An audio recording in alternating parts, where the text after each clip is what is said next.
misaotra belakantsika tsirairay avy zany manana fandavan-tena tonga ty satria tonga ty nareo liana daholo dikan'izay samy manana ny lara-panomehany androany matonareo manao ohatrany hoe namela zavatra maro be fa tonga eto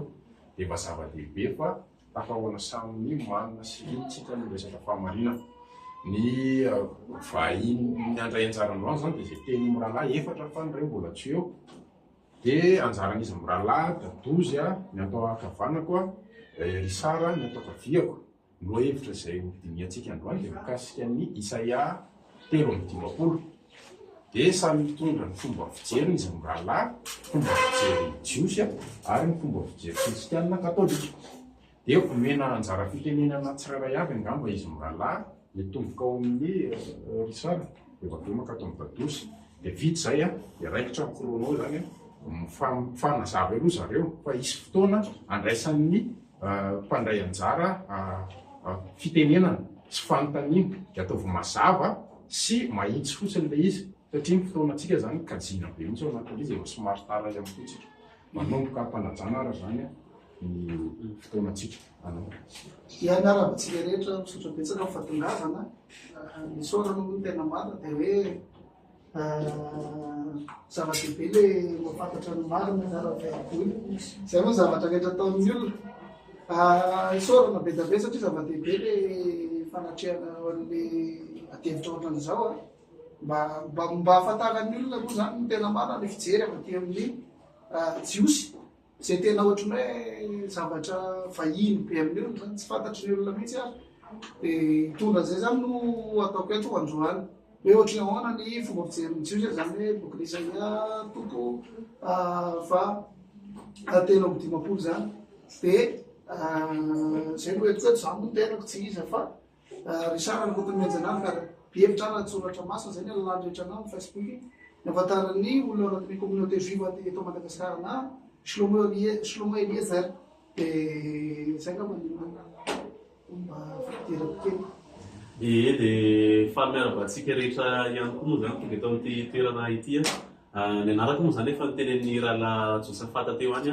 faniry zany hoe faniry Stéphane Dadozy zany no anarako ao anatin'ny Facebook moa zay mahafantatra anahy dia ny fiantsonana misy miantso ana faniry misy miantso ana Dadozy ihany koa dia niteneny teo moa hoe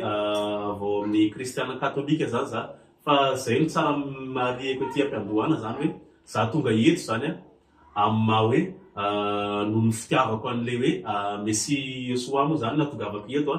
dia amin'ny maha Dadozy anahy fa za zany tsy hoe misolo tenany katolika na ohatra hoe misolo tenany kristiana fa maha Dadozy anahy zany natongavako eto fa tsy misolo tenany katolika na misolo tenany kristiana mila ahitsy manko zay sao dia hoe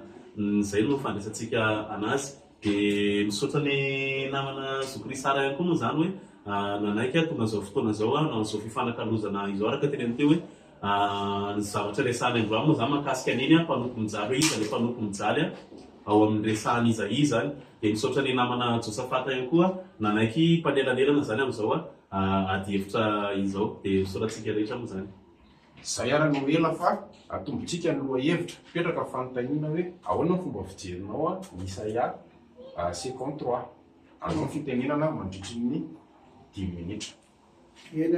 sotra betsaka indrindra voalohany indrindra ny zavatra tsara fantatra mikasika ny boky Isaia 7:5 ny mahazatra ny olona moa zany tena marina dia misy zay fomba fiteny hoe asimarita zay. Asimarita io dia fakana verset ao anaty baiboly. Zay zany fomba fampiasan'ny testamenta vaovao.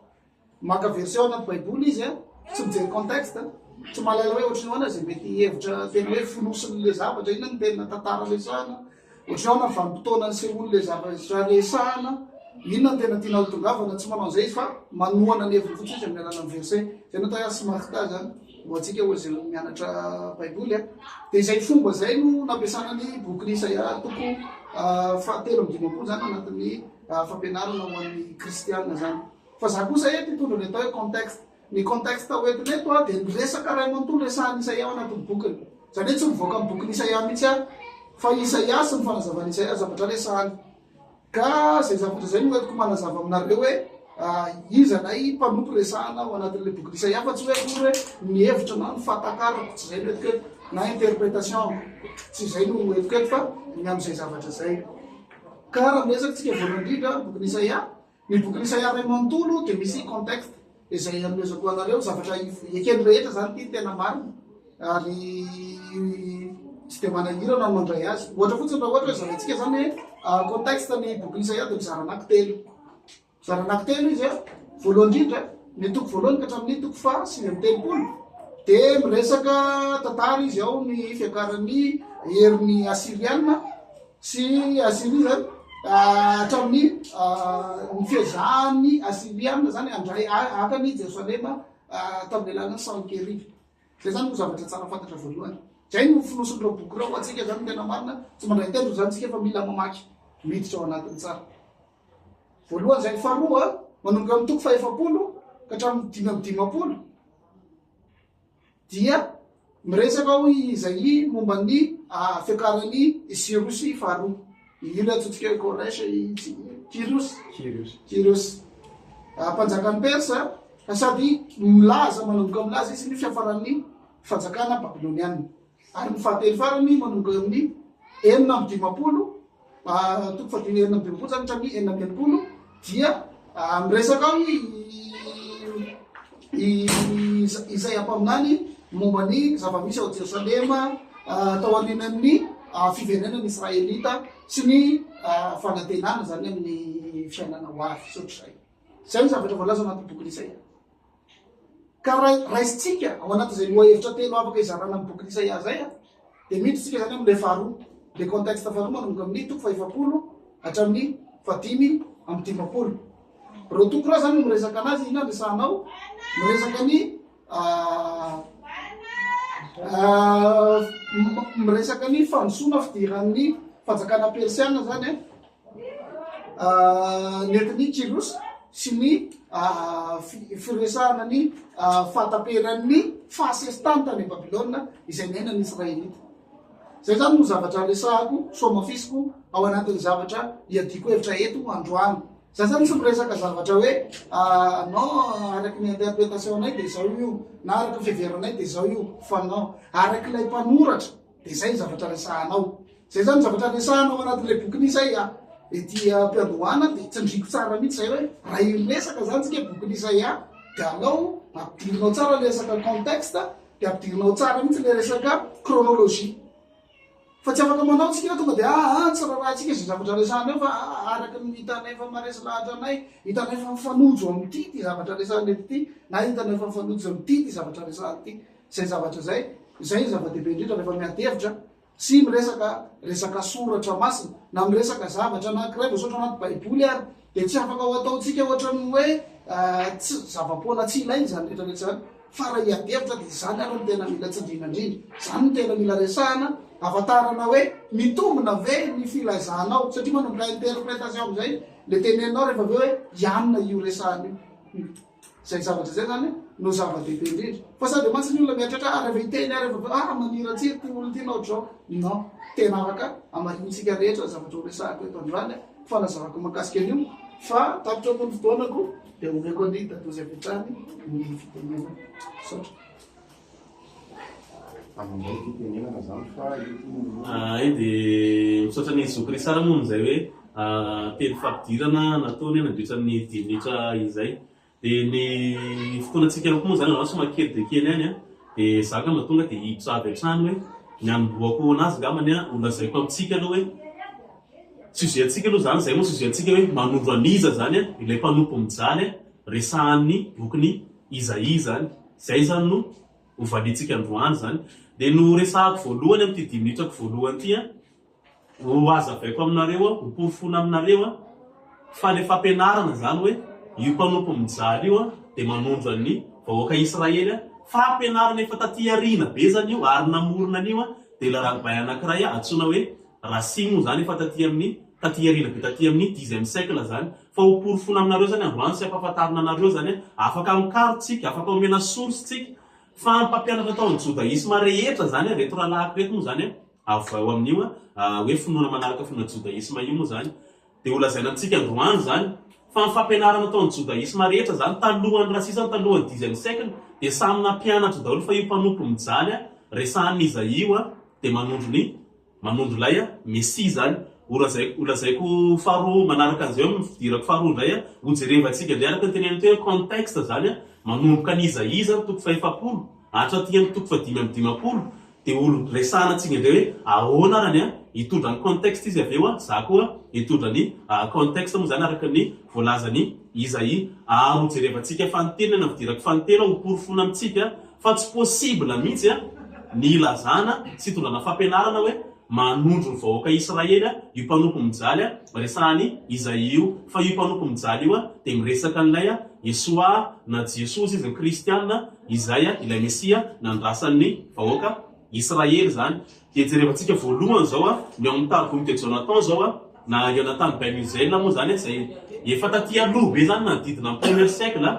nilaza an'izay ao anatin'ny targum moa zany hoe dika teny hébreu moa zany avadika amin'ny teny araméen moa zany. Dia zao nilazainy ao amin'ny fanoboa amin'ny resaka an'io bokiny Isaïe zany dia ohatsy hoe voici mon serviteur Messie prospérera, il sera supérieur et croîtra et sera extrêmement fort. Zay zany lazain'ny targum zany zao dia lazainy mazava tsara hoe miresaka ny Messia lazain'ny Isaïe. Dia miresaka an'izay koa zao amin'ny Zohar ihany koa zao Simon ben Yossai zao il était blessé pour nos péchés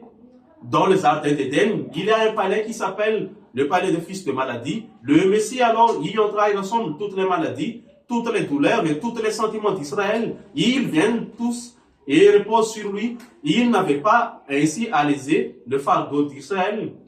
et qu'il n'était pas chargé lui-même. Il n'aurait pas eu un seul homme capable de supporter les sentiments d'Israël pour transgression de la loi. Et celui-ci était écrit cependant, ce sont nos souffrances qu'il a portées. Zay zany zao ny lazainao amin'ny Zohar zany. Dia ao amin'io zany izy dia mampiasa an'ilay Isaïe zao toko 7:15 zany mba handronan'ny Messie. Dia milaza an'izany koa zao amin'ny Talmud afaka omenantsika ny source ato zany ny source ato milaza an'izay ao amin'ny Talmud zao Sanhedrin zao ao amin'ny 98 zao dia milaza an'izay hoe le Messie quel est son nom? Ce sont ceux de la maison de Rabbi Yehuda. Le saint disent que c'est le malade, car comme il est écrit, assurément il est chargé de nos maladies. Ao amin'ny Talmud zany zao milaza an'izay. Mbola milaza an'izay koa zao ao amin'ny Midrash koa dia mbola milaza ihany koa fa manondro ny Messie io. Ao amin'ny Targum any koa zao ihany koa 2 zao dia milaza an'izay koa mampiatra ny Isaïe zao izy toko 2:17 ame Messie milaza izy hoe il sera élevé et exalté plus haut qu'Abraham, plus haut que Moïse, plus haut que toutes les anges au service de Dieu. Dia be da be zany ny ao amin'ny fampianaran'ireo jodaisme talohan'ny rasi ireo milaza an'izay fa manondro ny Messie efa taty arina be an'izay taty amin'ny 10e siècle zay vao namorona an'izay rasi hoe tsy manondro ny Messie indray fa manondro vahoaka Israely mba hoentina anoherana ny kristianina. Dia tsy vita teo anefany fa rehefa nampianatra an'izay rasia dia mba nisy rabain nanohatra ny rasia hoe inona ty ataonao ty fa hoanina tsy manaraka ny fampianarana rabain rehetra tao alohanao. Dia nanohatra anazy zao misy an'ilay rabain Mose Cohen Crispin ty zao mijerevantsika ny source afaka omenantsika ny source ary avy eo faneraka efa tapitra fa manohatra izy hoe io mpanompo mijaly io dia miresaka ny mesia any fa tsy manondro ny vahoaka Israely araka ny tenen'ny Rasi zany dia Maomida izy moa famakiana ity Maomida kosa le antsointsika hoe Rambam zao dia mbola manohatra anazy koa manondro ny mesia dia mpanompo mijaly. Amin'indray zany mamala an'izay resaka amin'izay moa zay fomba fijerinao. Misaotra ny dadozy ny nagaga aloha voalohany indrindra dia tonga dia letsaka le contexte zany fa tonga dia iny resaka tradition juif fotra kely ngena maniko an'izany raha ekenareo tradition juif dia tsy Yeshua eny Masiahy dia tsy Yeshua io resahana eo amin'ny Isaia 53 io ny amin'ny tradition juive ny resantsika voaloha satria izay moa resahanao tianao resahana misy karazan'olo ma mesia andrasana zany amin'ny jiosy Masiahy ben Yosefa any mesia zanaky Josefa tsy Josefa vatany Maria fa Yosefa zany hoe taranaky Efraima ny tena tenena Efraima tsy inona no mpanjaka avy ny taranaky Josefa zay zany zavatra tsara fantatsika voalohany dia taranaky Josefa avy ny taranaky Efraima zany le olona tena Masiahy ben Yosefa izy io dia fantatra tsara mihitsy hoe ho faty anady izy io fanazavany rampanima rehetra hatramin'izao zany fa tsy hoe za koa no mamorona dia Yeshua nefa tsy maty anady zay tsara fantatra tsisy idirany Yeshua le izy raha voaloha zay faharoa manaraka an'izay io Messi atsoina hoe zanaky Josefa io dia ho faty ary rehefa maty izy dia hitsangana ny Messi zanaky David ben David zany hoe Messi mpanjaka zanaky David taranaky David avy amin'ny Davida mihitsy anangana azy hoe maty zotra zany natany Talmody raha ohatra ny traditionnay no tianao arahana dia izay fotsiny manaprofo anankiray zany hoe diso adresina hoe tsisy idiran'le resaka Yeshua mihitsy le Isaia 53 raha ohatra lazaintsika Messi le zapately Messi zanaky Josefa Masiahy ben Yosefa tsisy idirany Yeshua zay raha ohatra ny tradition juive no raisiny fa ny olanatsika sélective be tsika raisitsika le zao tsipontsika hoe ty ny tenen'ny jiosy ty ny tenen'ny jiosy ty ny tenen'ny jiosy zay tenen'ny jiosy eto zany raisinareo dia zay tianareo anazavana azy no anazavanareo le tenin'ny jiosy fa rehefa aveo rehefa miteny zay le jiosy zao nge le tiana tenenina amin'le Masiahy iny izy nareo aka tsy mety aminay tampoka an'izay zany fa nenay indray nenay dia inona zany le tena hoarahana amle izy alao mahitsy tsara tsika sy mazava tsara mizavatra lesana sy zavatra tao fa raha mitenytsika hoe mpanompo zany dia rasihiko fotsiny koa no miteny an'izany voalohany aza manahirana ahoana moa le tonga le rasihy fotsiny no miteny an'izany voalohany vakintsika fotsiny ao amin'ny Tora mapitsika boky ao amin'ny Tora voalohany indrindra Levitikosy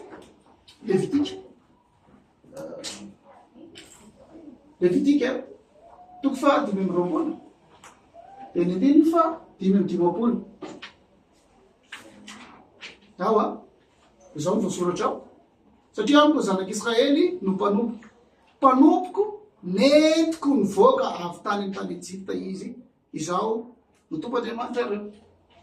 baiboly katolika io ivakiko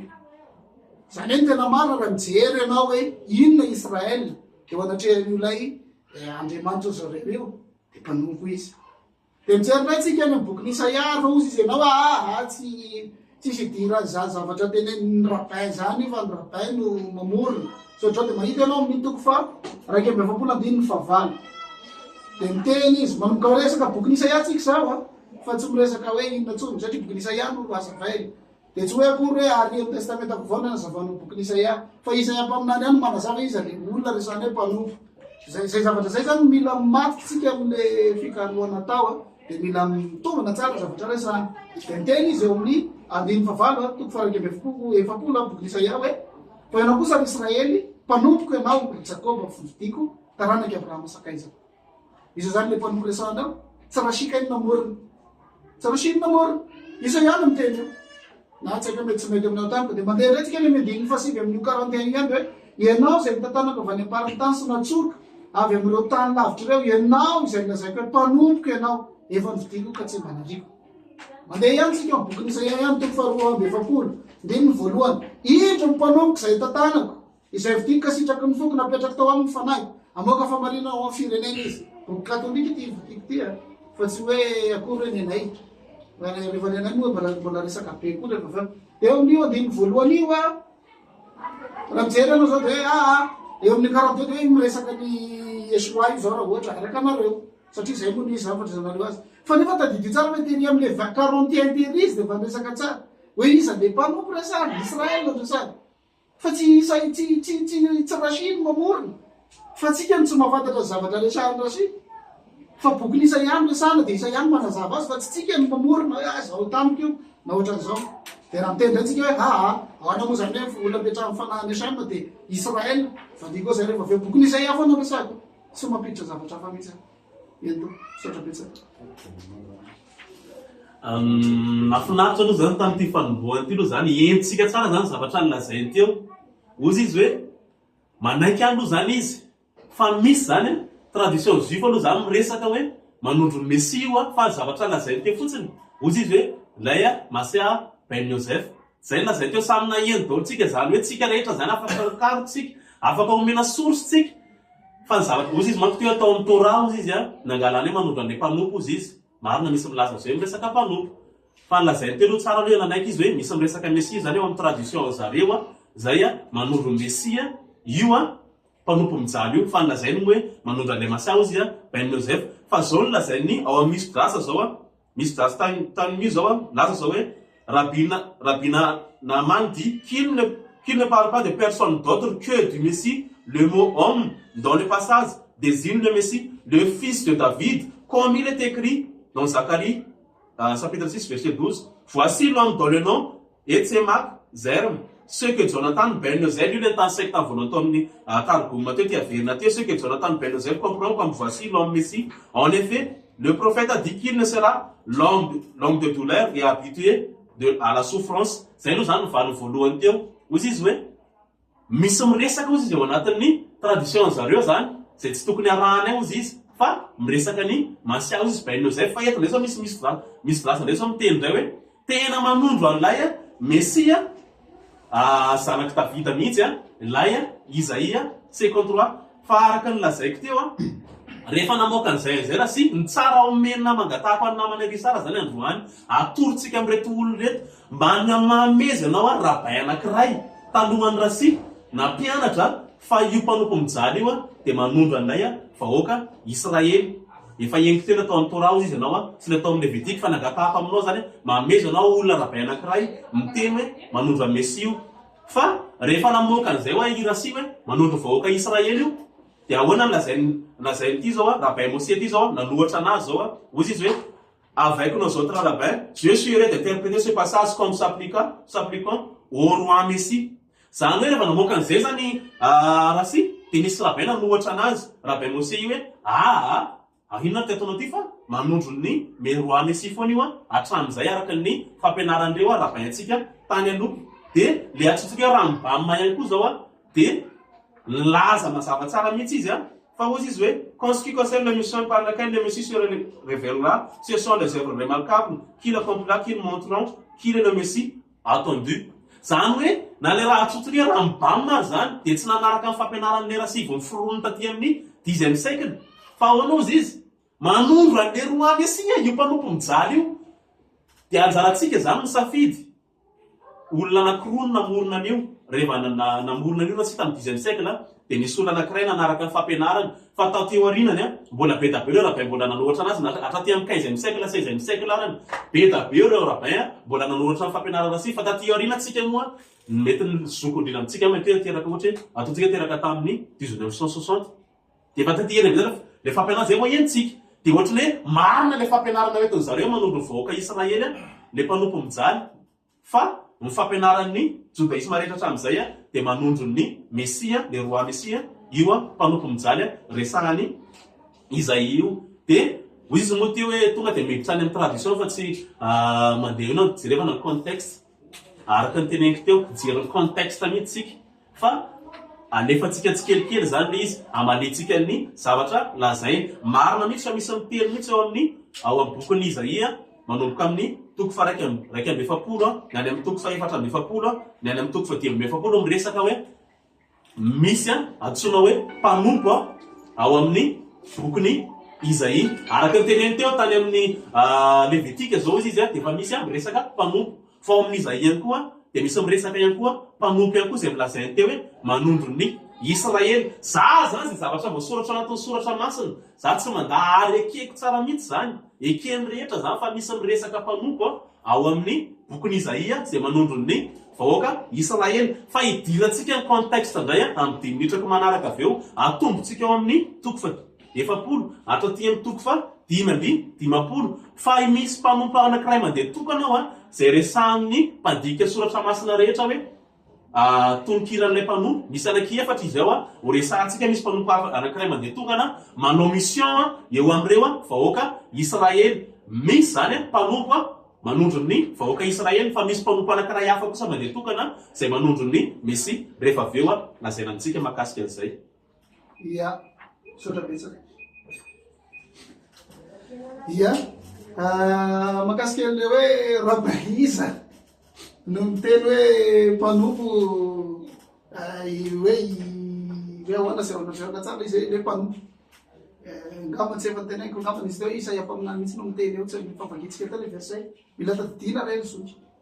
Za tsy manana zavatra, za tsy mandresy lahatra koa fa tsy zavatra ho teneniko aminao afa-tsy le teneny Isaia teo hoe le mpanompo efa nanome verset maromaro teo mitanisa dia eo na mahafantatra tsara izy le mpanompo resahana. Mila vakina zany le boky fa tsy hoe asy makita foana ny atao, tsy maka hoe verset de toanana mihevitra de zay. Non, ny zavatra tena ilainy dia ny mahafantatra tsara hoe inona zavatra resahan'ilay olona manoatra an'ilay boky, inona zavatra resahana. Fa tsy mankary anaty boky ery ianao na tradition juive indray nataonao adevitra amiko. Ka zao ary izy reo juive rehetra miadevitra rehetrarehetra reo ary satria fomba ao anatin'ny jiosy mantsy resaka divergence d'opinion. Lazony tsara zay samy misy samy mananeviny ny olona fa vakika tena anton'izay rehefa avy eo. Dia raha mijery azay ianao ao anatin'izy hoe tradition juive zany samy hafa ny fijerin'le rabain dia ozy izy ao mantsenao na le rabain miteny hoe Messia io na le rabain miteny hoe tsy Messia io fa zao Israel io, manontanimanao izy amin'io zany no manaraka ny Yeshua. Dia izy amin'io zany no miteny hoe Yeshua zany le izy. Zay zavatra zay ny tena tsy azoko mihitsy fa maninona le olona le miteny aminao mampianatra anao dia ozy ianao ok Masiaka fa rehefa avy eo le izy rehefa miteny anao am'izay miteny anao hoe Yeshua le izy dia izy tsy Yeshua le izy satria zao le manday Masiaka dia tsy ekenareo le izy. Tsy azoko mihitsy zany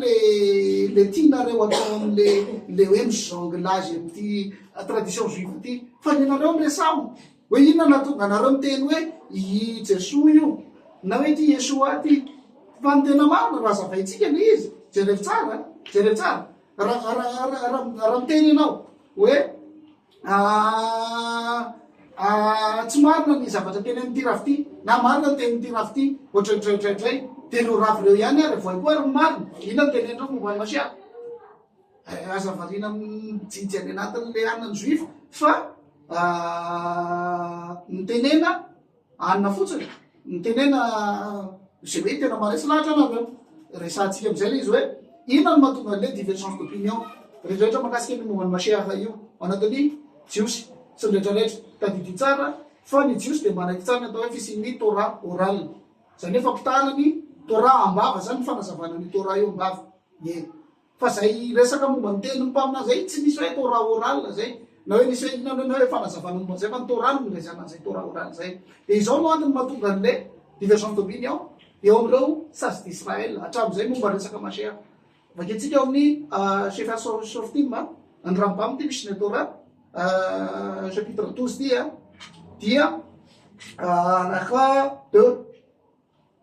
dia zao no voasoratra ao ely ambanimbany ery fa tsy voakiky daholo izy rehetrarehetra zao teneny momba ny Masiaka ny Messie ny resahany eto. Les sages non plus aussi izy n'ont pas de tradition orale sur ces questions, mais seulement ce que laisse entendre le texte. Et c'est pourquoi ils sont en divergence sur ces questions. En tout état de cause, ni l'ordre, ni l'avènement de ces choses, ni leurs détails ne sont des principes fondamentaux de la foi. On ne s'occupera pas des anecdotes et on ne s'attardera pas sur les midrashot, concernant ces questions et ce qui est semblable, et qui n'en fera pas l'essentiel car ils conduisent ni à la crainte ni à l'amour de Dieu. De même, on ne calculera pas la fin. Les sages ont dit qu'il expire l'esprit de ceux qui calculent les fins. Plutôt, on attendra aussi et on aura foi en les choses dans sa généralité, comme nous l'avons expliqué. C'est une des choses comme resaka avènement du Mashiach sy ny sisa zany ohatra zay ny tena fantatry raha ohatra resaka momba ny jiosy ihany io no resahana bla bla bla bla tsisy am'reo reo rabahary manontolo reo tsisy miteny hoe Yesoa io resahana io la Yesoa ty tandrona ty nareo reo no miteny hoe Yesoa io de antaniko nareo mitovy amin'ny fanazavany rabainy atao hoe Masiaka ve ny anazavanareo ny atao hoe Masiaka koa zay ngely izy fa tsy hoe akory hoe andro rabainy tanzay de reo ary amin'ny divergence d'opinion efa fomba eo amin'ny Israel hatram'izay zany tsisy magaga zany nefitry raha avy aty zao ny raha ty zao tsisy magaga zany fa nenareo ahoana no mahatonga anareo miteny fa ity mpanompo resahana Isaia ty Isaia manazava Israel hoy izy nareo Chine namorona zany non Isaia mpaminany resahako aminao zay zay le teneniko hoe contexte amin'ny resahantsika tsika tsy mareny tsy mandehabe ilazantsika mandeha ary fa alao tonga de pitsiritsika amin'ny voamasy sotra betsaka na de hitatsika ty moa zany fa tsy nanana valo izy raha nagatahaka hoe mamesa rabay anankiray na mpianatra fa manondro ny vahoaka Israely ny mpanompo mijaly io de ozy izy moa vakilo eo amin'ny Isaia na zako akena makelizera ny valiko teo hoe manaiky tsara mihitsy za fa misy bokony Isaia miresaka fa misy miresaka mpanompo ao zay manondro ny vahoaka Israely fa tsy lay mpanompo mijaly resahan'ny Isaia toko fa 3:10 tsy nanana valo izy zany makasika zay matoa izy tsy nanana valy tsisy mihitsy le izy afaka mikaroka zany tsika rehetrarehetra afaka omenatsika ny sorsa zany fa tsisy ao tsisy milaza zany raha siny namorona zany efa taty arina be taty amin'ny 10e siècle dio arahany ery zareo am'izao fotoana izao fa ozy izy moa hoe teny tradition mento nday hoe ahoana ozy izy fampianaran'ny zareo tradition makasika an'le Messie eo tsika eo reo avy eo tsika mbola misy izy anankiray hoe resahantsika hoe resahantsika le iza lay Messia zay nampanantenen'ny soratra masina amin'ny faminaniana na vahoaka Israely re avy eo zany no valitsika mazava be indray makasika an'izay ary be da be tompoko ny rabain manaiky fa Yesoa na Jesoa ilay Messia voalaza tao amin'ny faminaniana rehefa avy eo zany tsika ansujet rehefa avy eo tsika anazavantsika an'izay fa sujet tsika androany no mbola hoe iza arany zany ilay mpanompo mijaly resahan'ny Isaia toko fa 3:10 de hijery contexte tsika ozy izy teo efa teneniko teo hoe hiditra contexte ngefa tsika rehefa avy eo fa alamina zany le izy mba ahazoany rehetra mpijery anazy hoe aiza zany tena misy ny fahamarinana fa ny contexte zany manomboka aty amin'ny Isaia toko fa 7 aty de zao no lazainy ao amin'ny 1 ampionono vahoaka hoy Andriamanitra reo mitenena ny fony Jerosalema ary ataovy antsoava aminy fa tapitra ny fanompony voaonitra ny heriny voarainy tamin'ny tanan'ny tompo ny famaizana iveriny valiny nataony any amin'ny manomboka any amin'ny toko 7 zany ny contexte eto fantatsika tsara manko reo vahoaka Israely reo fa babitany Babilôna de ao anaty amin'ny faminaniny Isaia de efa milaza sady amin'izay hoe fanafahana ny ery zareo babitany Babilôna izay de jerevantsika ny contexte an'ity misy an'le miresaka mihitsy ao amin'ny Isaia toko fa ao amin'ny toko fa 1:70 sy ao amin'ny toko fa 4:70 sy toko fa 5:70 miresaka fa misy atsona hoe araka ny efa lazainy teo le verset atsona hoe mpanompo ihany koa ireto vahoaka Israely reto zay zany mariny zay tsy lavina zany zay fa raha jerevantsika ny contexte io de misy mpanompo hafa kosa araka ny lazaiko teo le atsony mpandika ny soratra masina hoe tonokiran'ny mpanompo misy anakefatra zany ny tonokiran'ny mpanompo Isaia manompo mpanompo mandeha tokana fa tsy manondro vahoaka Israely ao amin'io bokon'ny Isaia io ary rehefa avy eo tena jerevantsika ny contexte hoe ity mpanompo mandeha tokana ty de manana mission eo amin'ireo vahoaka Israely zay atsona hoe mpanompo ihany koa ary ihany koa de ao amin'ny toko fa 2:70 de io mpanompo mandeha tokana io mihitsy no lakle an'lay famonjena ataon'Andriamanitra amonjena an'ireo vahoaka Israely reo raha jerevantsika zao eo amin'ny Isaia zao toko fa 2:70 nandiny fa 7:10 de zao zany no lazainy eo mandrenesa ianareo marenina mijere mba hita ianareo jamo iza ny jamo afatsy ny mpanompo zany hoe eto zao de le mpanompo le lazainy namanary sara hoe manondro Israely atsony soratra masina hoe sady marenina no jamo nefany eo amin'io Isaia toko fa 2:10 io any de misy an'le mpanompo anankiray mandeha tokana izay anokatra ny mason'ireo Israely izay jamba sy marenina ireo. Zao ny lazainy eo amin'ny izay hitako fa 2:7 ny andininy voalohany. Indro ny mpanompoka izay tantanako, ilay voafidiko sitrako ny foko, napetrako amin'ny fanahiko, amoaka fanarinana ho an'ny firenena izy. 9 izao tompony ny antso anao araka fahamarinana sy nandrainao tamin'ny tananao ka nanaovako no sy no tendreko ho fanekam-pihavana ho an'ny vahoaka sady ho fahazavana ho an'ny firenena mba hampahiratra ny mason'ny jamba amoaka amin'ny fatotra sy avao hatraminaizina. Zany hoe eto zany zao le mpanompo anankiray mandeha tokany ity izay lazay fanametrahany fanahany dia io mpanompo io izy eo amin'ny andininy fahaenina lazainy fa ho fahazavana ho an'ny firenena. Ary eo amin'ny andininy fahafito dia izy mba hampahiratra ny mason'ny jamba. Iza le lazay fa jamba eo amin'ny andininy faha 20 dia le mpanompo anankiray hafa izay manondro ny vahoaka Israely, ary le mpanompo mandeha tokana ny anokatra maso ireo jamba ireo sy fahazavana ho an'ny firenena. Mampianana an'le débat zany ny teny izy teo mikasika amin'ny Isaia 53 hoe ahoana ny fomba fijerinao amin'ny Isaia 2:20 misy mpanompo jamba misy mandeha tokanao tsara zany raha mba mety dia zavaroa le fotoananao dia hoe azavao le contexte dia valinao le fanontaniana raha mety.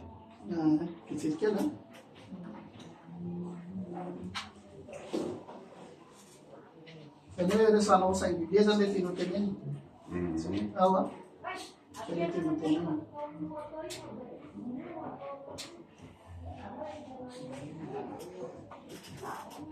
Lasa aritsika. Ny zavatra anankiray lehibe indrindra amin'ny fianarana zany ny tena marina fianarana le soatra masina dia zava-dehibe indrindra amin'ny resaka le contexte. Io fa resaka teo le contexte mbola verindra mandeha mety tsy hainao tsara le izy hoe ny contexte resahana eo dia ny fiakarany herin'ny persiana zany tamin'ny alalan'ny Kirosy sy ny firesahana ny fahataperan'ny exil babylonienne. Zany hoe satria tany Babylone ty Israelita rehetra vao nanomboka ary ianao namaky teo dia hoe farana ny fahorianao sotranao zany zany hoe tapitra zany le exil. Mipetraka fana zany le contexte resahana ao anatin'le izy. Tena ianao le mpanompo io mpanompo izy ianao dia miresaka ohatrohatrohatrao ianao ngelony maky le chapitre 42 dia efa namaky ianao tery amin'ny 41 fa manina zany ajanona tampoka le zavatra omen'le mpanoratra eny amin'ny chapitre 41 rehefa mamaky amin'ny 42 ianao tsy akarazana le zavatra teneny ohatra fotsiny raha mamaky tsika eo amin'ny chapitre 41 8 fa ianao kosa ry Israely mpanompoko ianao ry Jakoba ny fidiko taranaka Abrahama sakaizako efa fantana le tenenina tsara tsy iza iza no tena tianao lazaina amin'le mpanompo Israel ozy izy dia tsy mety aminareo le izy ozy nareo ko manina resanao singulier efa fanao ny mpanoratra io Isaia mpaminany io mihitsy zay ataonao singulier mpanoratra momba ny Israel nefa vahoaka ny resaha satria zay no tadidiny tsara fa ny amin'ny Israel ohatra fotsiny hoe mika amekhaky Israel go echad baaretz dika zany iza mitaka ny Israel vahoakanao vahoaka echad baaretz ohatrohatra zay ny fandraisana azy echad ny androna Israel zany fa tsy hoe kory hoe voatery généralisaina zany dia pluriel foana non mila mafantatra tsara ny kolotsaina hebraika tsika rehefa hamaky ny baiboly satria tadidiny tsara fa tsy mitovy mihitsy na style le fomba famiratana sisa atao mpanoratra hebreo sy le tsika tia Madagasikara tsisy mitovy na le kolotsaina nanaovana anazy tsisy mitovy mihitsy dia zay mila tsara fantatra zay. Afaka zavainao kely very hoe baheretsy fa tsy araka echad baheretsy zany hoe firenena tokana amin'ny tany zay ny tena iray zany firenena iray amin'ny tany le iray mantsy tena many hoe madikasy boko raha tokana mantsy dia tsy tena mipetraka le esprit an'le teny le amin'ny fanazavana anazy dia zavatra tsaka fantatra zay fa etsika miresaka le mpanompo tonga eo amin'ny chapitre 42 indro mpanompo zay tantanako zay fitiko sady tsitrako ny foko napetraka tao amin'ny fanary dia tsy mety aminareo le izy fa ina azy ny antony nefa le mpanompo efa mena tery ambony any hoe iza le mpanompo tianao resaha fa manina no vaina indray rehefa teo chapitre 42 tsy akarazanareo le izy ina zany le tanjona hoe mila ovaina le ry tsy mety tampoka le famaritana le mpanoratra ery fa ovaina tampoka le 42 ina miolana satria ozy izy hoe napetra tao amin'ny fanahany de rehefa mamaky tsika boky Isaia ihany za tsy miala boky Isaia tsy za zany tsy mamitaka ny tenako sady tsy mamitaka ny hafa mamaky tsika amin'ny chapitre 59 chapitre 59 hoe izy le mpanompo nametrahana an'le fanahy chapitre 59 verset 21 zao vosotrao zao de izy mpanavitra tonga Ziona hoan'ny Jakoba zay efa miala amin'ny fahatsona hoy ny tompo raha izao de izao ny fanikaiko amin'ny tompo ny fanahiko zay ao aminao ny teniko zay eo nataoko ambavanao de tsy ala ambavanao na avavantarana akao na avavantarana akatarana akao tram'izao komandazay hoy ny tompo ao nareo le izy zany hoe ireo koa nametrahany ny fanahiny reo fa tsy hoe kory hoe tsy mety aminao satria napetraka tao amin'ny fanahiny de tsy maintsy Jesoa zany io non nametrahany fanahiny reo vahoaka reo mpanompo io le mpanompo resany Isaia ka raha ohatra ka tsy Isaia no mitenen'le mpanompo fa i Rasia marina de afaka tenenaka mety diso marina Rasia fa Isaia mihitsy no mitenen'le mpanompo ao anatin'ny bokyny rehetrarehetra mamaky ianao chapitre firy izy ty 41 42 43 44 45 49 52 52 13 mbola hitantsika ny mpanompo 53 11 mbola io mpanompo ihany resany de izy nareo mamorony reto Jesoa reto non nareo tsy namaky il faut le reconnaître ina ny olana am'zany tsy namaky zay natonga ny tele zao io fa vakio ary le izy de aza mivoaka an'ireo tsy haiko ny vo taona fahadimy de 5 zany resaka hoe fahazahonda tsora zany fahazamamorana asa hoe tonga dao le zavatra rehetrarehetra io zao zany mbola tevitra lavabe zany fa ity aloha boky Isaia lavitra zany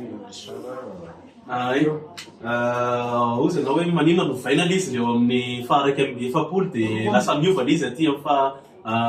roa amby efapolo tsy le izy miova fa le contexte mihitsy no miresaka hoe mpanompo anakiroa samihafa no resahany ny ray mpanompo anakiray manondro ny Israely zay niresahanao teo ny anakiray kosa mpanompo anakiray hafa ndray zay manana mission an'ity vahoaka Israely ty ary io ny anokatra amin'ny mason'le vahoaka Israely zay jamy tsisy namorona fa teo amin'ny Isaia toko fa 2:7 ny 5:20 sy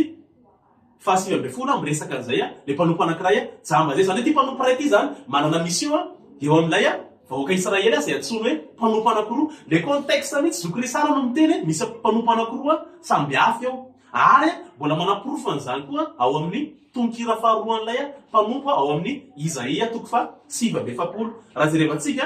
de zao ny lazainy ao amin'ny 9 etiko manko milaza le izy hoe Israely any koa le mpanompo de idiratsika mihitsy eo amin'ny 9 ary izy tamiko mpanompoka ianao ry Israely dia ianao izay nataoko reharehako eto zao de efa mioraka izy hoe io fa manondrana ny Israely mihitsy le mpanompo fa ndonge jerevantsika tozatsika le vaky teny fa o kosa manakapo mamaly zany le miteny le mpanompo foana ny sasarako zava-poana sy tsinotsinona nandaliko ny heriko kanefa ao amin'ny tompono rariny ananako amin'Andriamanitra no valosoa ay 15 ka ankehitriny miteny ny tompo izay namorona ay hatrany aboaka mba ho mpanompony ka apodiny ny fireneny Jakoba aminy indray eto amin'ty 15 ty indray zao le mpanompo lazainy eo amin'ny 15 izay mbola natsony any koa Israely de ahoana izy manana mission le mpanompo inona mission apody andrima vahoaka Israely reo indray mission an'izy moa zany apody vahoaka Israely zany tsika rehetra zany de samy malalo fa mission amin'ny Mesia ny apodin'ny vahoaka Israely fa eto nefa ty mpanompo ty de ahoana izy foana izy ny sasara azava-poana sy tsinotsinona izy nandaniko ny heriko zany hoe ty mpanompo ty zany eto matsapo hoe raha manana mission izy hoe apodin'ny vahoaka Israely hoe nandiny fahadimy nefa ohatrany hoe tsy totosa zany le mission zany ana mission zany apodin'ny vahoaka Israely nefa lazainy eo ny 15 hoe eo ny 15 hoe izy za manana eo amin'ny 15 sy laza hoe apody an'ilay vahoaka Israely fa eo aloha izy de miteny foanoziny nisa sara koa sy zava-poana tsentsena nandiniko ny heriko ohatrany hoe tsy totosa zany le mission apody an'ilay vahoaka Israely fa ory koa izy eo amin'ny dimy fahaeniny raisy moatsy zany ty rozoko isatsika rehetra eto tiany tena lakileany zany ty ao amin'ny Isaia 9:20 ny andininy ao amin'ny manomboka fahatelo sy fahaenina eo. Hoy izy, mbola zavatra kely foana no mampanomboka anao mba apitraka ireo fokon'ny Jakoba indray sy apody ireo sisa velona amin'ny vahoaka Israely. Mbola zavatra kely be ozy izy zany apody vahoaka Israely zany le niteneny teo aloha hoe tsy totosany apody vahoaka Israely fa ahoana ozy izy eo amin'ny hoany atsangako fahazavana ho an'ny firenen-kafa ianao eo amin'ny andininy fahaenina fa atsangako fahazavana ireo firenen-kafa ianao mba hitaran'ny famonjeko atrany amin'ny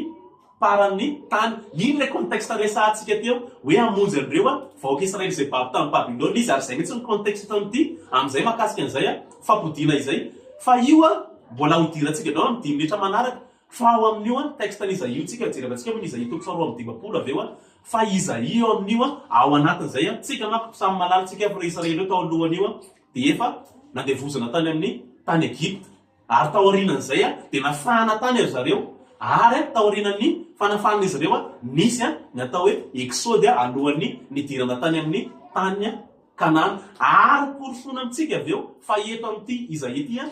dia miantso exode faharoa Isaia zay olazaintsika rehefa aveo ary zay mahatonga anazy efa miteny sady amin'ny andininy fahaenina amin'ny Isaia 9:20 io hoe hitaran'ny famonjeko hatrany amin'ny parantany zany hoe le mpanompo zany zay atsony ihany koa Israely tamin'ity dia manana mission ty zany le mpanompo mbola natsony ihany izy Israely ao amin'ny Isaia 9:20 fa ty mpanompo ty dia manana mission apody an'ireto vahoaka Israely reto fa ohatrany hoe tsy totosany mission fa ahoana ozy izy mbola zavatra kely foana zany fa mbola ataoko fahazavana ho an'ny firenena ianao ary zay fahazavana ho an'ny firenena zay mihitsy no mitranga atraminy Jesosy maty teo ambony azo fijaliana tanteraka ny Isaia 53 mbola hodirantsika aveo mandrakintsika amin'ny resaka zao tsika rehetrarehetra ireo zany taranaka malagasy fa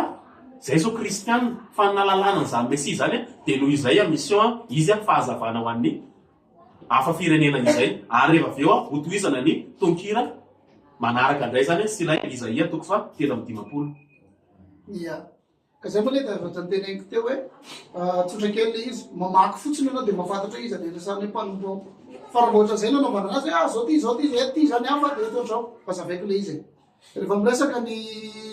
soatra masina na mpanoratra raha miresaka Israely izy dia Israely teneny eo resahana izy mpanota resahany eo izy manao tsinety eo anatreny asany fa mpanompo foana ny androny azy jamy mampanompotra zao mpanompoka amonjy amizay tsy mety aminareo zay izy fa Israely le voany lefa monjely fa tsy mety aminareo tampoka zany le mpanompo ny voany lefa monjely efa monjekinareo hatrany amin'ny farany tany ina mahatonga izy hoe hatrany amin'ny farany tany fantatry ny olona rehetra zay mahalalala kely eo resaka hoe hebreu le misy le teny manao hoe Israel or la goïm fanazavana ho an'ny firenena rehetra ina mahafanazavana azy satria izy nandray le fahazavana Torah or fahazavana niny ny Torah ono abolana ka noho ny am'izay ny mahatonga azy resany hoe fanazavana ka raha tonga fanazavana izy mpampianatra hatrany amin'ny farany dia tsy mahagaga mihitsy zany fa aminareo zany mahagaga voa Israel ono no fanazavana hatrany amin'ny farany tany zany mihitsy ka izy mpampianatra famarinana firenena zany mihitsy ka Zakaria 9:9 fa 7:20 ary izy folo avy amin'ny sisin-dambany mihitsy avy amin'ny firenena iazona sisin-dambany Jiosy anankiray hiteny amin'ny hoe handeha iaraka anareo koa zay fa rena fa momba anareo Andriamanitra zany voasoratra ao anaty baiboly fa mijery hatrany amin'ny farany tany Jiosy makany hatrany amin'ny farany tany io resahana io manaraka anazy rehefa firenena tsy mahagaga mihitsy zany ny mahagaga fotsiny dia hozy izy nareo hoe rehefa misy zara resahana hoe mpanompo manao zay dia mpanompo manao zay dia hozy izy nareo samy hafa ireo non efa faritanitrety ambony io dia ao anatin'io le mpanompo ihany resahana ato isy anao an'izao ato isy anao an'izao antaniko ary ianao hoe amerina apody fireneny Jakoba sira ve nareo fa napody fireneny Jakoba Yesoa ataovy mahitsy izy ary nampidiny ary navery ny tenaranaky manase tany Afghanistan sany nalefa ny sany tany Inde sany nalainy ny falasea tany Ethiopie sany nalainy ny izany avaizy mba mitenena kely nareo vahoaka maromaro fotsiny nampidizany Yesoa zany na taniko nareo misy karazany teny ny Juifa ny Israelita ankehitriny ny fivavahana raha izy amindreo manaraka ny Yesoa zany le fantanina tsy vanisika daholy enotsika fotsiny fa maninona notsy zay ary misy anataony nefa raha zay no hoe reto apody ny vahoakany hatrany farany tany ny andro zao nitako hatreto aloha zany tena mara de etat d'Israël napody ny olona avany farany tany napody ny ralahany alaivo ny falasary to de alainy alaivo ny anina ry de mo daholy reo manao alia daholy le olona avany ny farany tany ny etat d'Israël miantoka anazy ao na lazainareo fa hoe Yeshua iny tsy idirany Yeshua zany ary ny Israelita tsy manaraka ny Yeshua zany ny olona ny Israelita tsy manaraka ny Yeshua zany ny Israel ny olona milaza fa Israel eto Madagasikara zay reo no mbola manaraka Yeshua de zara gaga hoe Israel atsika frère maso Yeshua izatsika ny Somronima tsisy manaraka ny Yeshua ny Karaita tsisy manaraka ny Yeshua ny Yehudim rehetra tsisy manaraka Yeshua tsika zany manaraka Yeshua tsika rehetra samy tsaitsaina zay ka raha iresaky tsika ty resaka mpanompo ty io resaka tsy fahazahoana le contexte ny olana zay ny mahatonga an'izany fa rehefa vakina tsaka daholy izy rehetrarehetra apetraka tsara hoe ity anina ity zao araky resahan'ny mpanoratra fa tsy araky ny fieritreretantsika na ny fatakaratsika de mipetraka mazava tsara daholy ny zavatra rehetrarehetra hoe ka momba ny rety zany momba ny retika zany le zavatra resahan'le mpanoratra le mpanompo teny zany de Israel foana hatrany amin'ny voalohany hatrany amin'ny Isaia 53 tinao resahana fa hoazavaintsika moa le izy mitoy fanazavana de hitanareo miandalana eny mahitsika eo amin'ny Isaia ndray 52 verina ndray mpanompony io satria io tsy maintsy verina foana io adevitra sy mombany io raha mamaky tsika eo amin'ny Isaia 52:13 ndray de miresaka mpanompotra izy eo hoe indro mpanompo kosa izy hita fa ombinina satrany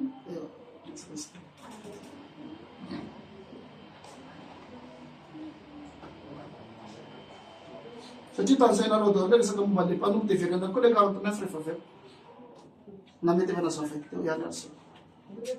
indro mpanompo kosa izy hita hoendry samby zay so ambony izy ka ho avy indrindra fa toy gagany maro anao nytare de sivaka ohatrany tsy taren'olona akory ary endro ohatrany tsy endrika zanak'olombela de toy zany no apetratra tamy firenena maro mbatsaky hitafobava aminy fa izay tsy mbola lazany tam'ireny no hitany ary zay tsy mbola reny akory no saintsainy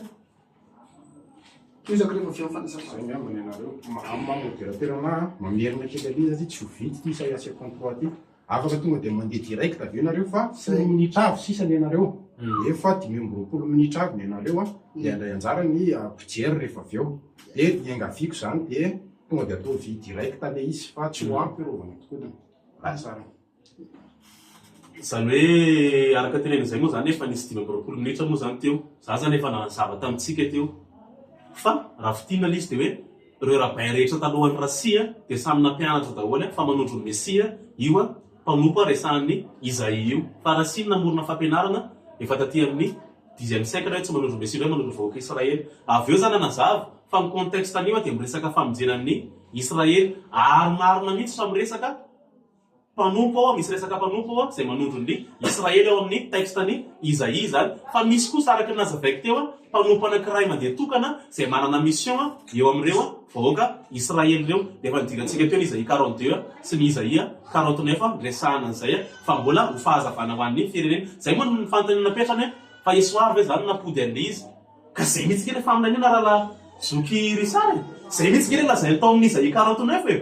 fa hoe ohatrany hoe fona le mission ina le mission apody an'le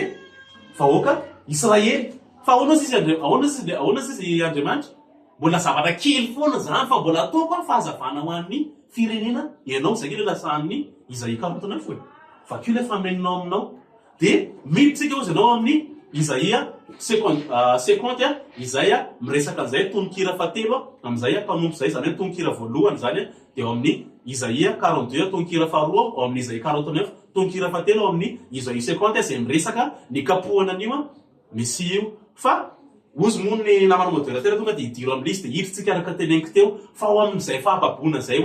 de mampatsiahan'lay nanafahana an'ireo vahoaka Israely zay avy andevy tany an-tany Egypta nafaha Moïse tany ary taoriana fanafana nisy exode tao ary exode io ny lohany midirana tany amin'ny tany Kanana fa eto any koa de afanan'izay tamin'ny Babylone zay zareo de zay an'izay resahany jerevantsika amin'ny Isaia manomboka amin'ny Isaia 52 zany hoe ny atoboaty tonkira fahatelo ty manko teo amin'ny Isaia 52 eny amin'ny andinina fahatelo ambin'ny folo de mitohy hatrany amin'ny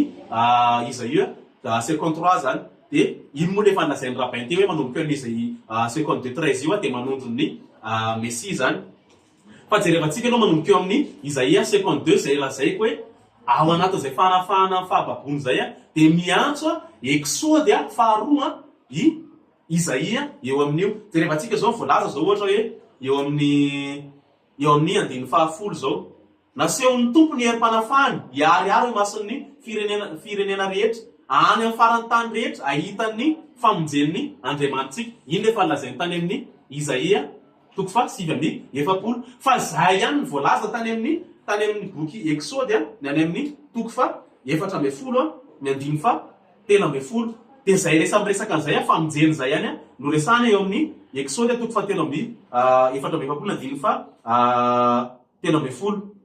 de avy eo koa miresaka ihany koa zao eo amin'ny Isaia 2:12 ihany ny andiny 1:10 mela tao Babilôna ianareo mela tao ianareo mivoa tao de zay ihany koa le lazainy tany amin'ny Exode ihany koa tany amin'ny 2:12 ny andiny 1:30 fa miresaka mbola mitoy ihany eo amin'ny Isaia 2:12 ny andiny 1:12 tsy hikoropaka manko ny anganareo ary tsy hirory mandositra ny fandehananareo satria ny tompo no mandeha eo alohanareo ary ny Andriamanitra Israela no vodolaranareo na tsika rehetra mpanaky soratra masina de mahalala tsara fa eto de ohatrany hoe mamaky mihitsy boky sorata Moizy eo amin'ny Exode Isaia zay milaza an'izay alohan'izay fanafahana ny Israely zay de zay koa no lazainy eny amin'ny Exode 2:13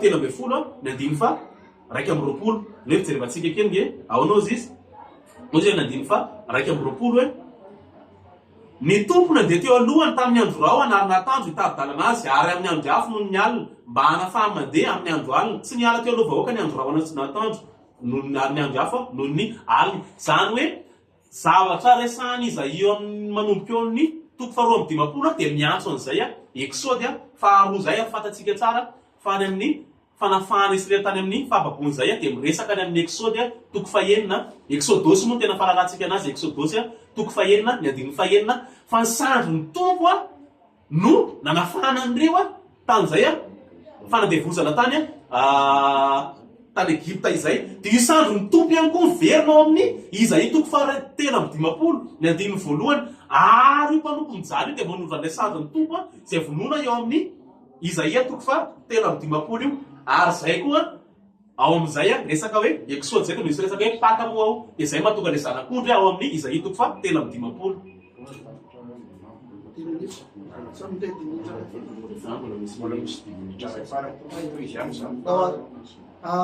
Iverenakely fotsiny le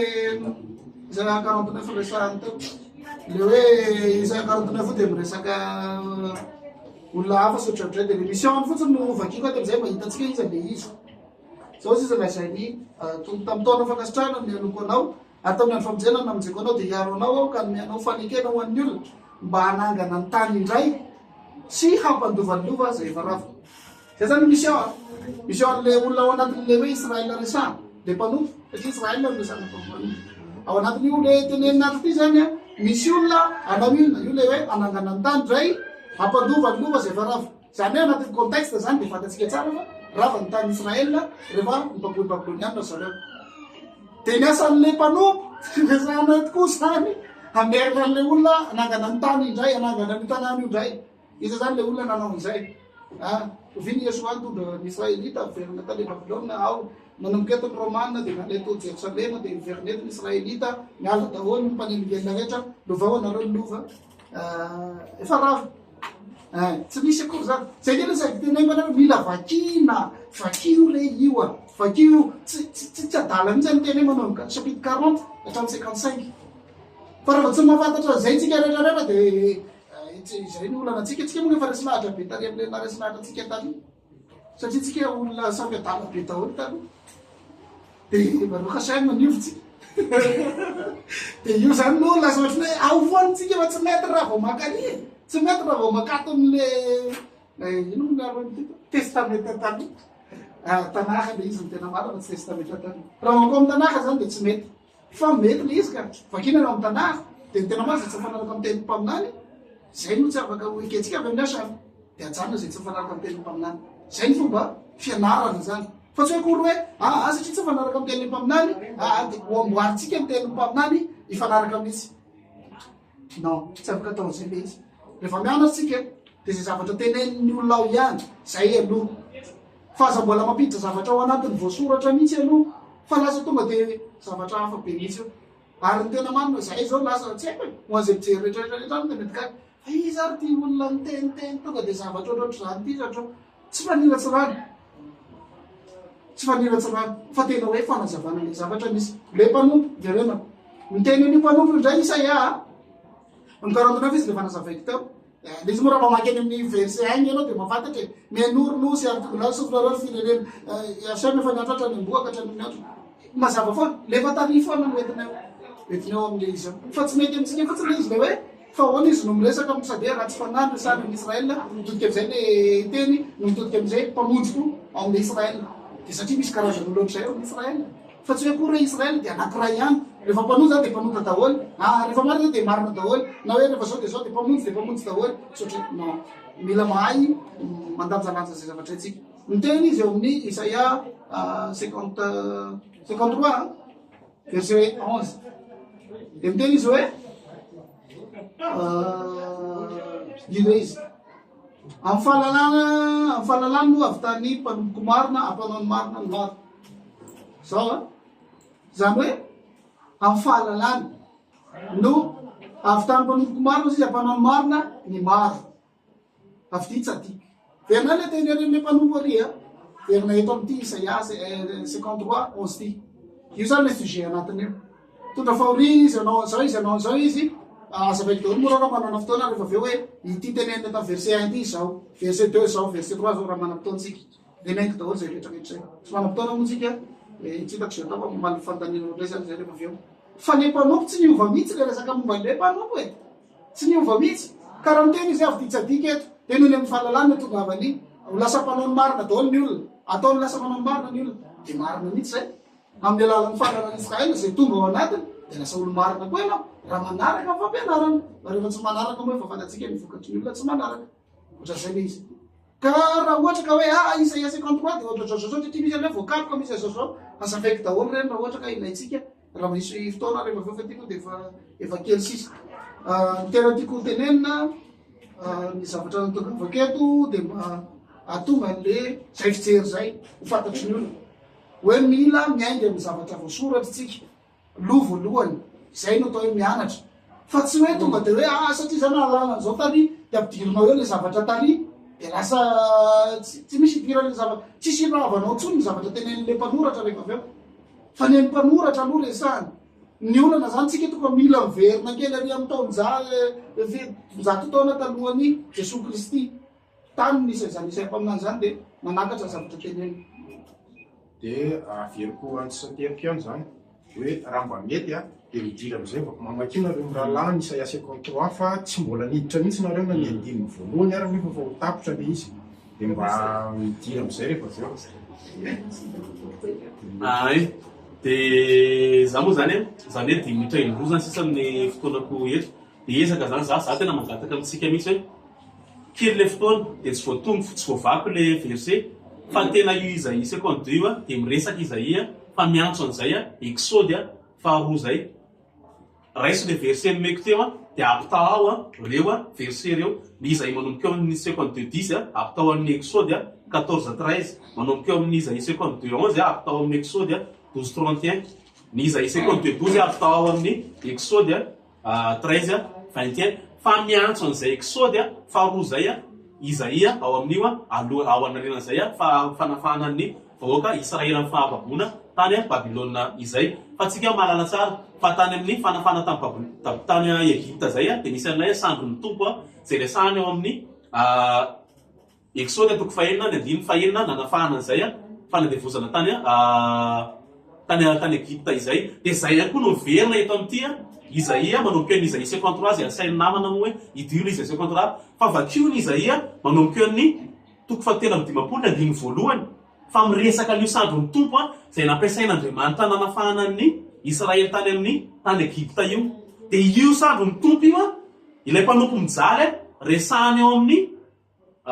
Isaia toko fa telo amby dimapolo. Fa haitsika tsara hoe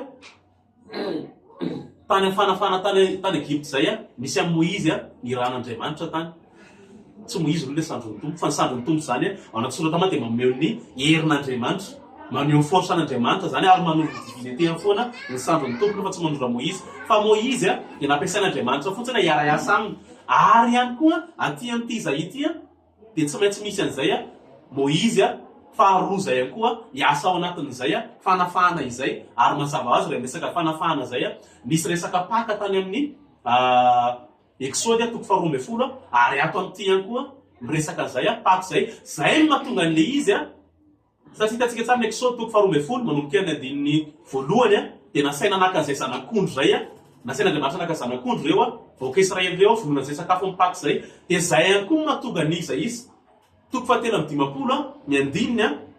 fa enina sy fafito izy teo miresaka an'izay zanak'ondro zay ao anatin'io Isaia toko fa telo amby dimapolo io eo amin'ny Isaia toko fahatelo amby dimapolo ny andininy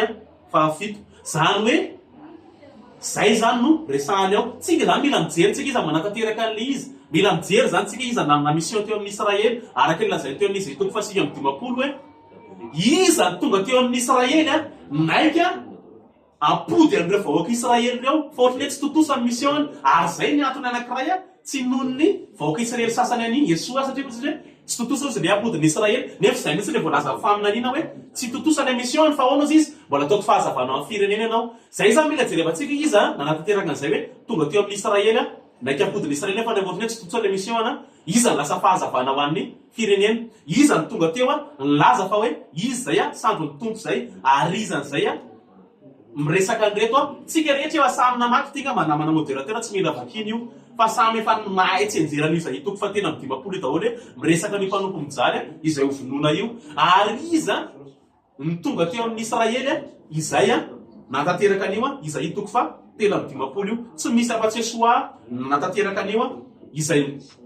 tonga mpanompo teo amin'ny vahoaka Israely sady mpaminany tahaka Moïse ary izy le Mesia maty no vonoina tahaka ny zanak'ondro noho ny fahotantsika rehetra araka ny lazain'ny Isaia toko fahatelo amby dimapolo io. De ho jerevantsika avy eo hoe ahoana mahatonga an'izy tsy mampitombona hoe manoro vahoaka Israely ity Isaia toko ity mpanompo mijaly resahan'ny Isaia ity. Misy lavalava ny texte tsika milerako efa amina segonda sisa fa rehefa avy eo azavaina amintsika zany hoe ahoana tsy mampitombona an'io hoe mpanompo mijaly io de andronan'ny vahoaka Israely. Tsy mitombona zany izy ary tena tsy possible mety satria ilay mpanompo mijaly izy no lakile amonjenan'ireo vahoaka Israely reo maty noho ny fahotan'ny vahoaka Israely ary mareva maty izy avy eo lazaina ny andininy fahafolo fa mbola nitsangana indray mbola nahita fiainana indray izy avy eo. Iza zany tonga teo amin'ny Israely nanatanteraka an'izay. Rehefa avy eo azavaintsika misimisy kokoa ny makasika an'izay fa ny angatahako amintsika zany de raisinoto ireo milaza reo io Exode faharoa io fa miresaka an'izay ao anatin'io Isaia toko faharoa amby dimapolo io. De ny eo amin'ny Isaia toko faharoa amby dimapolo nanomboka eny amin'ny andiny fahatelo amby folo efa nilazain'ny lera-bay marobe teo fa manondro an'ilay roi Mesia izay endrasan'ny Israely. De 10 minitra farany zany sisa ho anao Risara de mba mangataka hoe idiro sy aza vao amin'ny ankapobeny Isaia sy comprend fa zay ny tonga avy amin'ny fijery antsika eto. De rehefa avy eo 10 minitra farany ho an'ny tadozy fa zay ny tonga avy amin'ny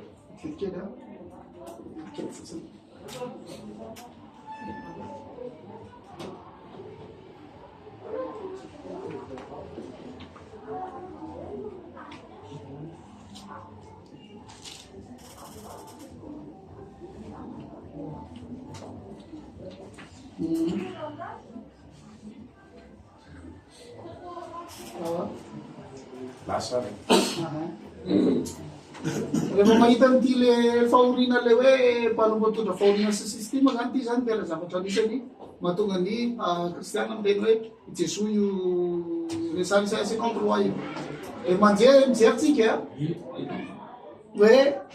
raha manomboka amin'ny toko roa amby dimapolo mantsy mifandray tsara le 53 de amin'ny roa amby dimapolo izy ny voalohany izy de fampimanana Jerosalema fa ho afaka izy ary hiditra tsy hitrao amin'ny tsony tsy voafory de filazana famonjena tany Egypte ihany kosa ny famonjena avy any amin'ny tany Assyriana zay zany no zavatra nisahana ao de fisehoan'ilay sandriny tombo zany eo masin'ny firenena rehetra mety ny fahafolo sy sisa io asaina miomana mitondra fananesa moa zay babony babyloniana ao am'le chapitre 52 daholo zay resaka zay de isandratravo Israely mpanompo araka ny izay fanafana zay de ho gaga rehetra satria efa natao tsinitsiny izy reo araka Isaia 51 23 de gaga koa ny mpanjaka satria zavatra tsy nampozany rehetra no mitranga de ny nodiny Israely any amin'ny tany ny andininy fa dimy ambin'ny folo zany de tonga am'izay le resahana eto ambany izy niterinapikodraina sisa mpaminay satria nany antony ilo le famonjena tena tenainy le famonjena tam'le alalan'ny kirosy fa ahafahana ho an'ny Israelita hiverina any amin'ny tany zay le zava-mahagaga tam'izany fotoana zany dia afaka zavainjany fa manaraka angamba fa ty angakaigny tsy maintsy enjeko loha izy ave fahorina resaka ny Israel am'izay izy miteny hoe resaka momba an'le hazo eo amin'ny any hoe toy zanakazo zay mitsiry amin'ny any saotra zany Israel anely any efa noarina amin'ny hazo ao amboky Isaia ray manontolo ao manomboka amin'ny 61 tsika 65 22 izay 65 22 tapany faharoa de miresaka tsara izy momba ny resaka hoe Israel hoarina amin'ny hazo amin'izay 61 3 koa de miresaka tsara Israel hoarina amin'ny hazo tsy voavaky tao le satria tsy maintsy manazava de fa zay manjarintsika rehetrarehetra manamarina le verset tenenykatra ndray tena tsy nana tsarambika izy sady tsy mirety ka fijeritsika azy izy de tsy nana tsakataka itiavantsika azy izy io efa lazaina teo amin'ny 52 14 fa tsy hoe mbola vo eo amin'ny 53 vo resana zavatra tsara fatitra ohatra zay zavatra natao tsinitsina ny Israelita normal zany anao babory mitany ny olona misy anajanao moa voarora ny tavana izy izy kapohana izy natao ina zany zavatra voalaza ao anatiny tantara boky Isaia daholo miaratsika ao izy de izy no zaka ka ny faranitsika nety ny arisika ny hevitra azy hoe olona mampalahelo ny kapon'Andriamanitra sy nahetra io zao raha mahitsika tena mana de Israel ihany mitondra ny fahoriny Israely fa tsy hoe akory ao ny famaizana ny tadidio tsara fa araky ny zavatra hita ao anatin'ny tanàna de izay no mitondra famelan-keloka avy amin'ny Hasema raha vao tsy fahaizan'ny Israelita fa tsisy famelan-keloka zany hoe reo ihany no mitondra ny famelana ny elony fa tsy hoe akory hoe ohatrao le izy de ihany no mitondra ny famelana ny elony non manana mpisorona be koa zareo mitondra ny famelana ny elony sotraotray fa akoatra zay le kapoka sy le famaizana zay ny tiako zavaina fotsiny lesongatina le famaizana ao ity ny tena zava-dehibe indrindra hoe ary izy de naratra manga no ny elontsika mitorotorona no fahotantsika traduction avy amin'ny hébreu mihitsy tiny natao ny famaizana ho an'ny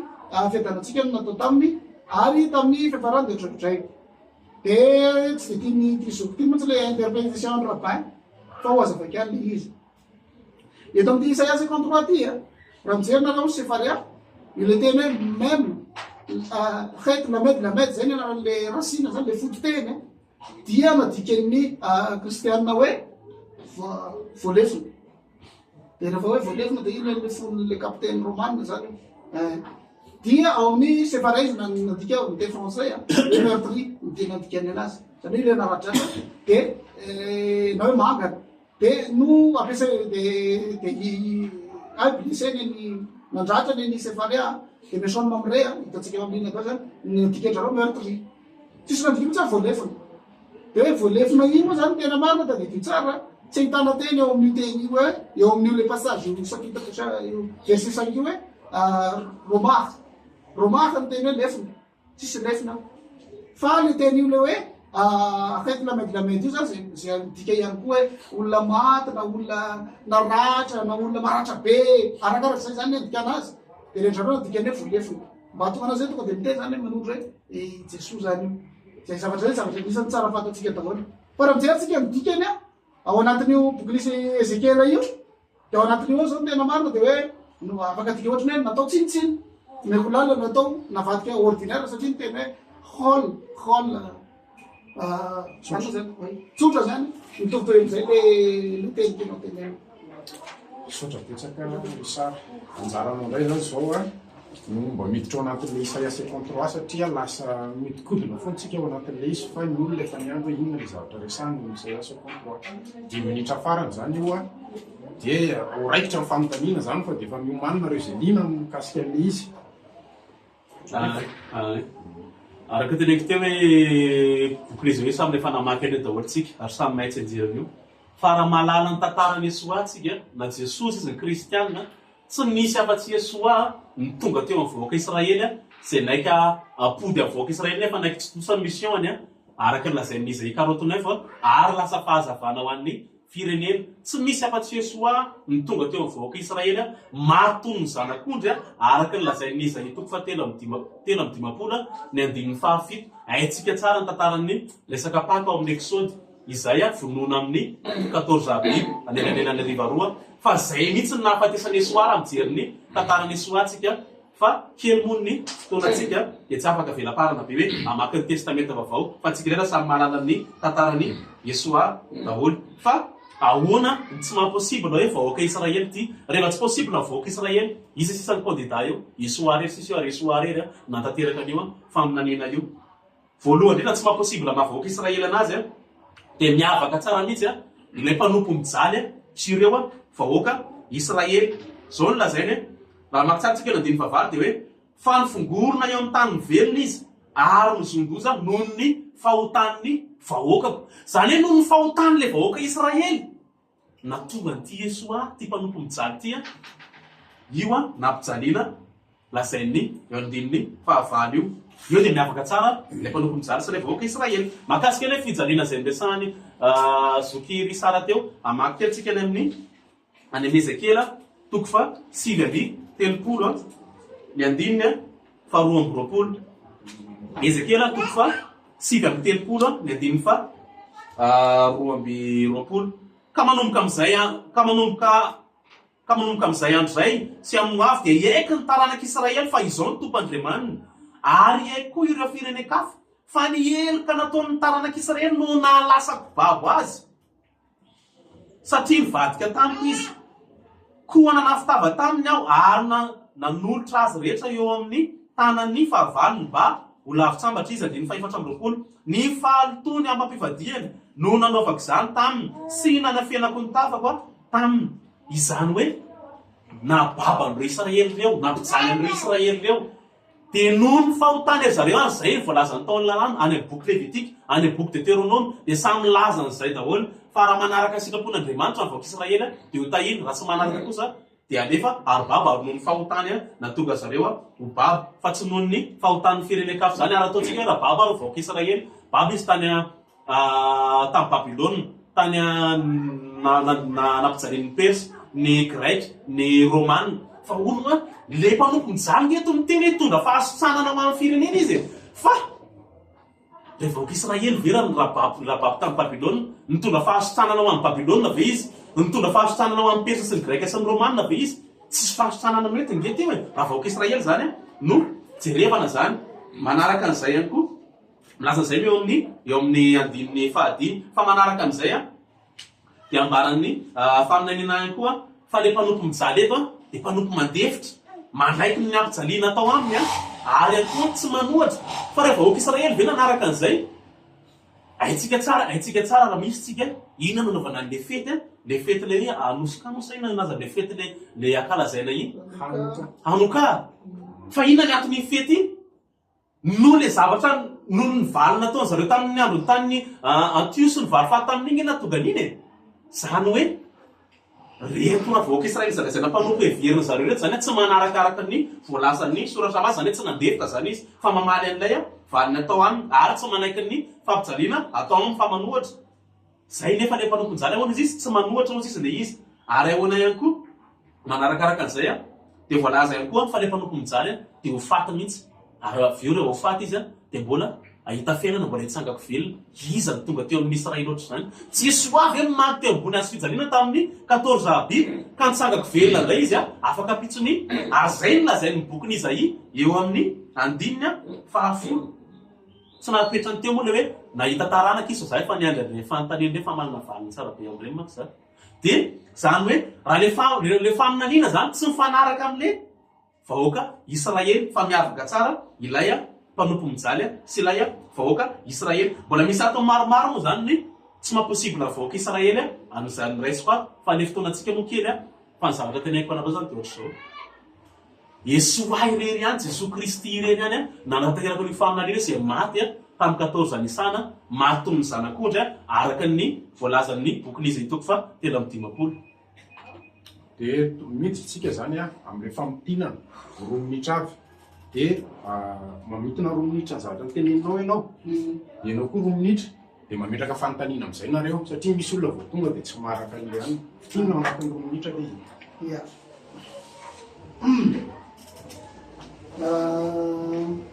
sotra indrindra anaty 2 minitra na mitina anazy somary lavalava ihany izy le zany tsy voatery daholo le tena zavatra voasoratra rehetrarehetra ny zavatra tsy piako fotsiny de hoe tokony tsy mila hoe boky alianana sy ananana riny mamaly tokony Isaia ny amin'ny zavatra rehetra ary ny hoe koa daholo mihitsy verset momba le izy satria zaho raiko amin'inona angambany de samy mijery daholo ny rehetrarehetra afaka mijery hoe ohatran'izao le zavatra fifandraisan'le resaka voalazan'ny Isaia amin'ny toko sy andininy izay efa misy ao anatin'le boky ihany fa any amin'le sasany izy tsy resana hoe Yesoa le mitondra fahoriana sy manao an'izao olona mankany fababona ve de tsy misy voakapy mbola mankany fababona ve de tsy misy mizaka enatra mizaka fitanjana sa sisy bakeo i boky Isaia fa hitanareo daholo zany tena iny zany tsy mila marary andoha akory nareo fa tonga de mazava kely ohatran'izay